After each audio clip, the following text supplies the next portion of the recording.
Fred Hampton était un militant politique né dans l'Illinois aux États-Unis. Séduit par les actions des Black Panthers pour mettre fin aux brutalités policières et leur programme pour venir en aide à la communauté noire par le biais de coopératives alimentaires et de cliniques de santé gratuites, il intègre le parti en 1968. Véritable leader de la section de Chicago, il se révéla être un excellent orateur qui savait galvaniser les foules. Grâce à son pouvoir fédérateur, il réussit à forger une coalition entre les différentes bandes et organisations de jeunes de Chicago.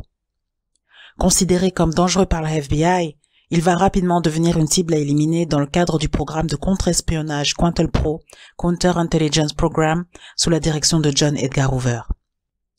Il fut sauvagement assassiné le 4 décembre 1969 dans son appartement pendant son sommeil lors d'un assaut mené par le FBI et des policiers du Chicago Police Department.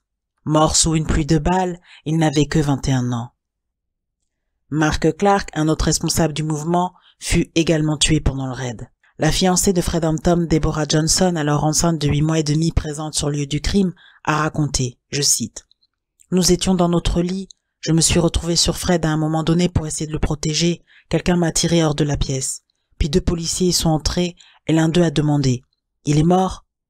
J'ai entendu 2 coups, puis l'autre a répliqué, « Maintenant oui, il est mort. » Fin de citation. L'assaut avait été préparé par un agent infiltré engagé par la FBI qui avait réussi à devenir son garde du corps.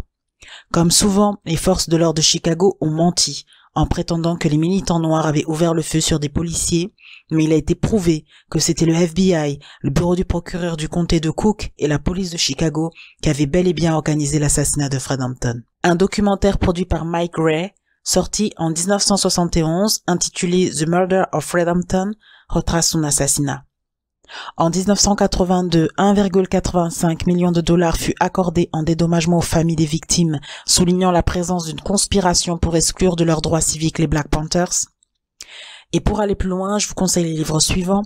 Panthère Noire, Histoire du Black Panther Party de Thomas Van Hersel, The Assassination of Fred Hampton of the FBI and the Chicago Police Murdered a Black Panther by Jeffrey Haas, et le documentaire All Power to the People